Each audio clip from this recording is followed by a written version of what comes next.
La justicia constitucional es la institución de cierre del Estado constitucional.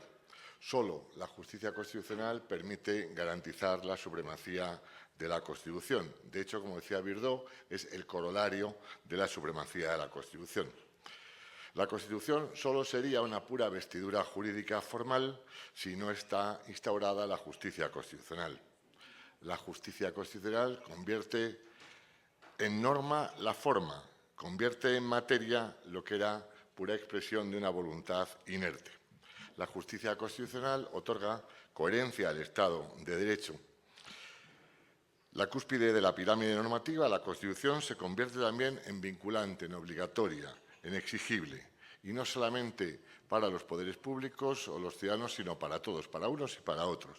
Y además para todos los poderes públicos, sin excepción, también para el legislador, también para el poder que deriva directamente de la soberanía nacional. No es, por tanto, el poder, ningún poder, tampoco el poder legislativo, un poder exento, ni siquiera parcialmente. Y su obra, que la obra del legislativo en forma de ley, puede ser tachada, puede ser expulsada por contravenir la Constitución. ¿Con qué fundamento? Con el fundamento, precisamente, de que esa norma, con forma de ley, es inconstitucional. Y si es inconstitucional, es consecuentemente nula, con nulidad ex tunc, es decir, con nulidad que arrastra la de todos los actos dictados en aplicación de la misma. Es decir, la Constitución, de ser formas en sustancia, de ser simple carrocería sin motor, de ser mero envoltorio, se convierte en norma. La convierte en norma precisamente la justicia constitucional, en la norma jurídica dotada de la mayor protección y de la mayor eficacia. Por eso, Lucas Verdú decía que la justicia constitucional es la autoconciencia que la Constitución tiene de su propia validez y eficacia.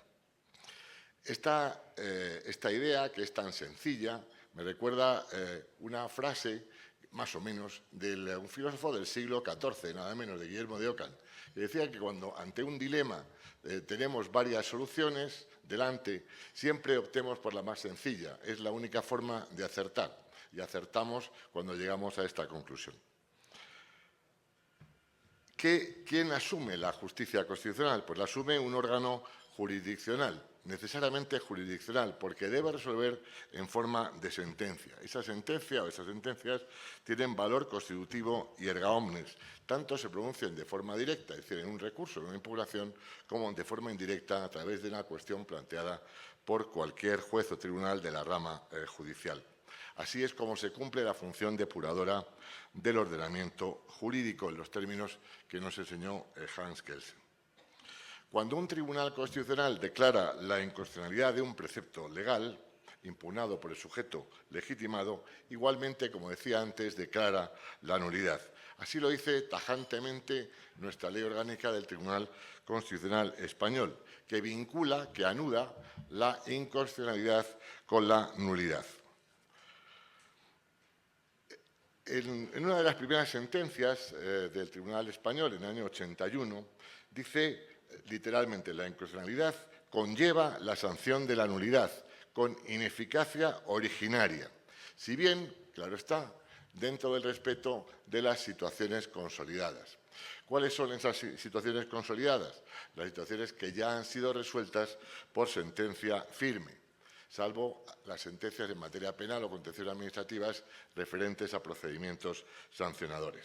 Es decir, con esa excepción de esas situaciones consolidadas, la nulidad, la inconstitucionalidad y la nulidad, como digo, la inconstitucionalidad y la nulidad ex tunc van anudadas. Lo que significa, primero, que ningún operador jurídico puede aplicar la norma anulada, la norma expulsada, y segundo, que será posible, lo más importante, que será posible la revisión de las situaciones surgidas como consecuencia de la aplicación de la norma anulada. Ahora bien, como todos somos juristas, todos sabemos que en derecho, junto a la regla, siempre existe la excepción. En este caso, hay varias excepciones. Excepciones que tomo precisamente de la jurisprudencia del Tribunal Español, pero que probablemente sean comunes, jus constitutionale comune, a otros tribunales. ¿Qué excepciones? Primero, cuando el tribunal declara la inconstitucionalidad, pero no la nulidad. Hay varios ejemplos y se fundan esencialmente esas sentencias en evitar el vacío normativo que supone la declaración de inconstitucionalidad. Es decir, el Tribunal Constitucional se remite a la decisión del legislador, que opera con su libertad de configuración normativa, siempre evidentemente con respecto a lo que el Tribunal Constitucional ha dicho, ¿no? Segundo caso, el Tribunal Constitucional difiere los efectos de la nulidad, lo que comporta una elocuente y evidente contradicción. Persiste durante un tiempo, es verdad que transitoriamente, la norma declarada inconstitucional. Tenemos también en España varios ejemplos y fundamentalmente se refieren a evitar un daño medioambiental que se podía producir de no diferir los efectos de esa declaración de inconstitucionalidad. El supuesto, en tercer lugar, en el que lleva el título de la ponencia y en el que me detendré unos minutos más, es el de la limitación de los efectos de la declaración de nulidad. Es decir, los efectos dejan de ser ex tunc para ser los que la propia sentencia determina. Ello supone que no se extirpa, no se extrae, no se opera cualquier vestigio de vigencia de la norma inconstitucional. ¿Qué respuesta encontramos en ordenamientos que no son los iberoamericanos?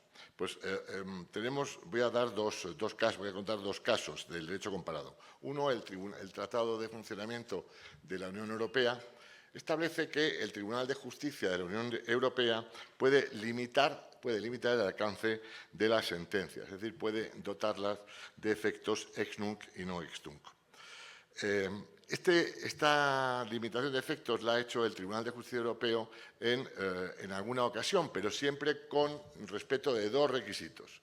Uno, hay que valorar la buena fe del Estado infractor y segundo, hay que valorar la cuantía de los perjuicios. Es decir, la regla general en la Unión Europea sigue siendo la inconstitucionalidad, bueno, en este caso, contradicción con el derecho de la Unión Europea y nulidad, pero se podrían limitar los efectos con estas dos condiciones.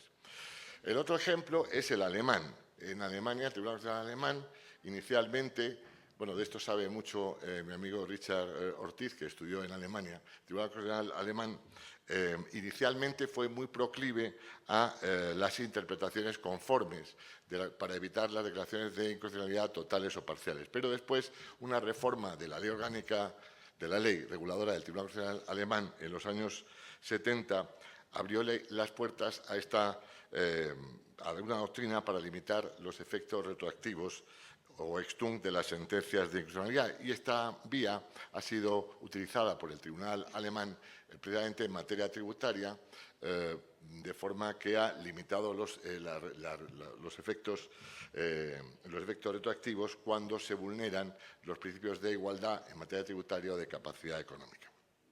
Bien, voy terminando. El Tribunal Constitucional español, aunque la ley orgánica no le atribuye expresa y formalmente esta potestad de limitación de los efectos, lo hizo desde una primera sentencia de 1989, hace 35 años. Una sentencia que anulaba un precepto de la ley del impuesto de la renta de las personas físicas que establecía la obligación de tributación conjunta de los matrimonios. Es decir, los matrimonios debían tributar conjuntamente, sumar las rentas de los dos. Esto fue declarado inconstitucional en el año 89, pero esa sentencia